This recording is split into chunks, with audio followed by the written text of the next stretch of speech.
انفطار اور انشقاق کے معنی پھٹنے کے ہیں۔ ان دونوں صورتوں کے شروع میں آسمان کے پھٹنے کا تذکرہ ہے۔ پہلے سورہ انفطار سنیے۔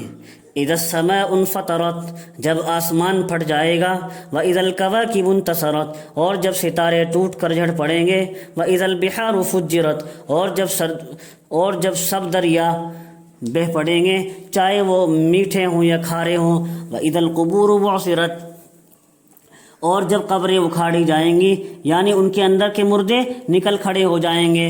علمت نفس ما قدمت واخرت، اس وقت ہر شخص اپنے اگلے اور پچھلے اعمال کو جان لے گا۔ یا ایھا الانسان ما غرک بربک الکریم، اے انسان، تجھ کو کس چیز نے تیرے ایسے رب کریم کے ساتھ بھول میں ڈال رکھا ہے؟ الذی خلقک فسواک فعدلک، جس نے تجھ کو انسان بنایا، جس نے تجھ کو پیدا کیا، فسواک فعدلک، پھر تیرے اعضاء کو درست کیا، پھر تجھ کو مناسب اعتدال پر بنایا، فی ای صورت ما شاء رکبک، اور جس صورت میں چاہا تجھ کو ترکیب دے دیا، تجھ کو بنا دیا۔ اب سب ان سب باتوں کا تقاضا تو یہ تھا کہ تمہیں غرور نہیں کرنا چاہیے کسی بات پر۔ آگے اللہ نے فرمایا کلا، تم کو ہرگز مغرور نہیں ہونا چاہیے، بل تکذبون بالدین، لیکن تم تو جزا اور سزا ہی کو جھٹلاتے ہو، تم باز نہیں آتے، اسی وجہ سے تو دھوکے میں پڑ گئے ہو۔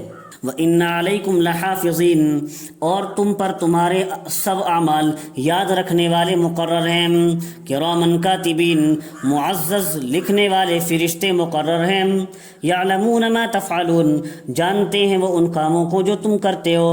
ان الابرار لفی نعیم، بلا شبہ نیک لوگ تو بے شک آسائش و آرام میں ہوں گے، نعمتوں میں ہوں گے۔ وَإِنَّ الفجار لفی جحیم، اور بلا شبہ بدکار یعنی کافر لوگ تو دوزخ میں ہوں گے۔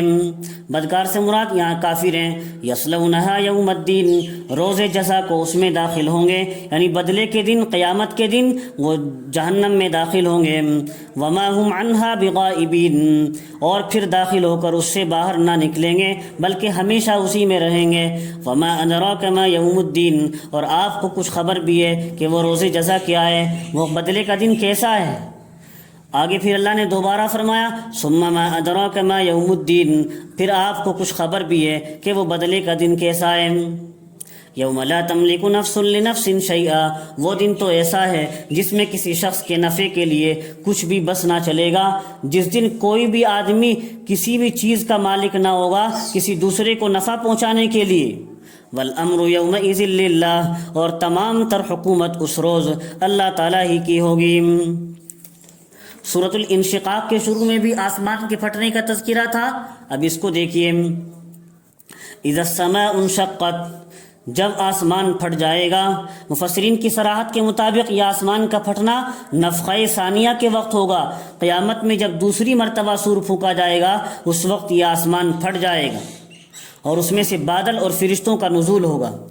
وَأَذِنَتْ لِرَبِّهَا وَحُقَّتْ، اور اپنے رب کا حکم سن لے گا، اور وہ آسمان تو اسی لائق ہے، وہ اپنے رب کا حکم سن لے گا اور بات مان لے گا۔ وَإِذَا الْأَرْضُ مُدَّتْ، اور جب زمین کھینچ کر بڑھا دی جائے گی، جس طرح چمڑا یا ربڑ کھینچا جاتا ہے، پس زمین اپنی موجودہ مقدار سے بہت زیادہ وسیع ہو جائے گی تاکہ سب اولین اور آخرین قیامت میں اس پر سما سکیں۔ چمڑے کی طرح، ربڑ کی طرح کھینچ کر بہت زیادہ پھیلا دی جائے گی۔ وَأَلْقَتْ مَا فِيهَا وَتَخَلَّتْ، اور وہ زمین اپنے اندر کی چیزوں کو یعنی مردوں کو باہر نکال دے گی۔ وَتَخَلَّتْ، اور خالی ہو جائے گی۔ وَأَذِنَتْ لِرَبِّهَا وَحُقَّتْ، اور اپنے رب کا حکم سن لے گی اور وہ تو اسی لائق ہے۔ یا ایھا الانسان انک کادح الی ربک کدحا فملاقیہ، اے انسان، تو اپنے رب کے پاس پہنچنے تک یعنی مرنے کے وقت تک کام میں کوشش کر رہا ہے۔ فاما من اوتی کتابہ بیمینہ، پھر قیامت میں اس کام کی جزا سے جا ملے گا، پھر قیامت میں اس کام کا بدلہ مل جائے گا۔ فملاقیہ، پھر قیامت میں اس کام کا بدلہ مل جائے گا، اپنے کام کے بدلے سے تو جا ملے گا، ملاقات کر لے گا۔ فاما من اوتی کتابہ بیمینہ، تو اس روز جس شخص کا نامہ اعمال داہنے ہاتھ میں ملے گا، فسوف یحاسب حسابا یسیرا، تو اس سے تو آسان حساب لیا جائے گا آسان حساب کی تفسیر حدیث شریف میں آئی جس حساب میں مناقشہ نہ ہو، سوال و جواب نہ ہو، پوچھ تاچھ نہ ہو، صرف پیشی ہو جائے اللہ تعالیٰ کے یہاں۔ وَيَنْقَلِبُ إِلَىٰ أَهْلِهِ مَسْرُورًا، اور وہ اس حساب و کتاب سے فارغ ہو کر اپنے متعلقین کے پاس خوشی خوشی آئے گا۔ وَأَمَّا مَنْ أُوتِيَ كِتَابَهُ وَرَاءَ ظَهْرِهِ، اور جس شخص کا نامہ اعمال اس کے بائیں ہاتھ میں، اس کی پیٹھ کے پیچھے سے ملے گا، مراد اس سے کفار ہے۔ فَسَوْفَ يَدْعُو ثُبُورًا، سو وہ موت کو پکارے گا۔ وَيَصْلَىٰ سَعِيرًا، اور جہنم میں داخل ہوگا۔ إِنَّهُ كَانَ فِي أَهْلِهِ مَسْرُورًا، اور یہ شخص تو دنیا میں اپنے متعلقین میں خوش خوش رہا کرتا تھا، یہاں تک کہ فرط خوشی میں آخرت کی تکذیب کرتا تھا، آخرت کو جھٹلاتا تھا۔ إِنَّهُ ظَنَّ أَن لَّن يَحُورَ، اس نے تو خیال کر رکھا تھا کہ اس کو خدا کی طرف لوٹنا ہی نہیں ہے۔ بَلَا إِنَّ رَبَّهُ كَانَ بِهِ بَصِيرًا، کیوں نہ ہوتا، اس کا رب تو اس کو خوب دیکھتا تھا دنیا کے اندر۔ فَلَا أُقْسِمُ بِالشَّفَقِ، سو اس بنا پر میں قسم کھا کر کہتا ہوں، اللہ فرما رہے ہیں سو اس بنا پر میں قسم کھا کر کہتا ہوں شفق کی، واللیل وما وسق، اور رات کی، وما وسق، اور ان چیزوں کی جن کو رات سمیٹ کر جمع کر لیتی ہے۔ مراد وہ سب جاندار ہیں جو رات کو آرام کرنے کے لیے اپنے اپنے ٹھکانے پر آ جاتے ہیں۔ والقمر اذا اتسق، اور قسم ہے چاند کی جب وہ پورا ہو جائے۔ لترکبن طبقا عن طبق، کہ تم لوگوں کو ضرور ایک حالت کے بعد دوسری حالت پر پہنچنا ہے، ایک حالت کے بعد دوسری حالت پر پہنچنا ہے، مراد اس سے وہ حالتیں، ایک موت ہے، اس کے بعد احوال برزخ ہے، اس کے بعد احوال قیامت ہے۔ انسان ہمیشہ ایک ہی حالت پر نہیں رہتا، ایک حالت کے بعد دوسری حالت پر پہنچتا ہے۔ اللہ اسی کو کہہ رہے ہیں، پہلے موت آئے گی، پھر برزخ کے احوال سے گزرنا ہوگا، پھر قیامت کے احوال سے گزرنا ہوگا۔